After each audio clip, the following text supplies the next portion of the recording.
gather the information they need to be plugged in to their upline so that they have the resources to connect on an ongoing basis to assist them in getting their business going. So I highly recommend putting your key information on this, and then also making sure that your new distributor has their upline information filled in here, including any other key contacts that are important to helping them build their business.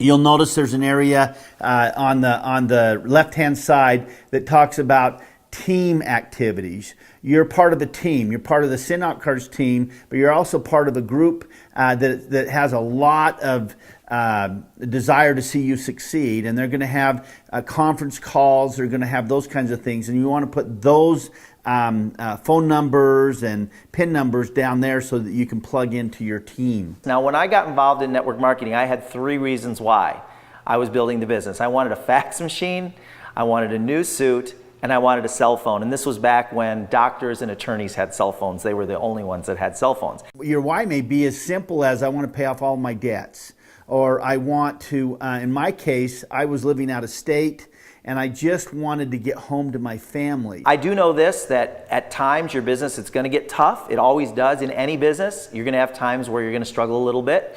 And if you're not plugged in to the reasons why you're building the business, you'll probably have a tough time. So you always constantly want to be reminded. What I like to do is I make lists of things that I want to achieve and accomplish. It gives me something to look forward to.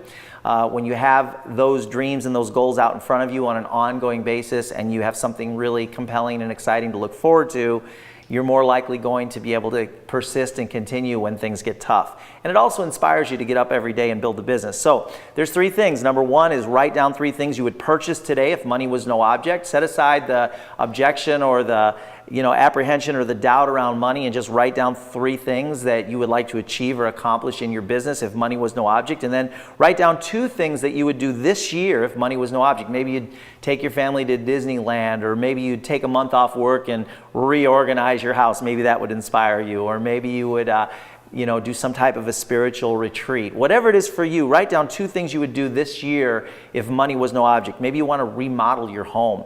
And then the 3rd thing is write down a person or a charity you would give money to. A person or a charity that you would give money to if money were no object. What would you be giving your money to? And it's important to give back. So those are just 3 things. But what I would highly recommend is don't limit it to these 3 things.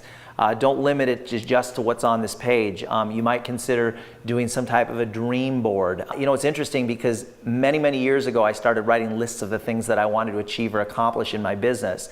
And every year I achieve 2 or 3 more of those dreams. And some of them come to fruition as long as 10 or 20 or even 30 years later. I've got a couple of things that have recently happened that I wrote on my original list back in the 80s. To be able to sit down and have lunch with Tony Robbins was something that I wrote on my dream board over 20 years ago, wrote on my dream list over 20 years ago, and that just recently happened where I had an opportunity to have lunch with him. And so, think about what is it that you want to achieve or accomplish in your life, and set aside your doubts and your fears, and just write what is it that you want to accomplish or achieve, and then on a daily basis focus on those things. Now, we've just heard the initial reasons why our top leaders joined Send Out Cards, and how those reasons why continue to change and grow. Now let's have some fun with your reasons why.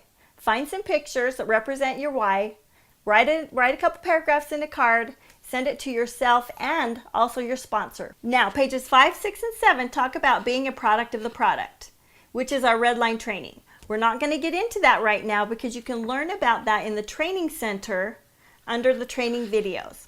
But what I do want you to notice is on page number 6, it talks about our 2-fold mission in Send Out Cards. Number 1, to help people act on their promptings, and number 2, to provide a vehicle for financial freedom. But please remember that being a product of the product is crucial to our Send Out Cards 2-fold mission. We'll see you in the next section.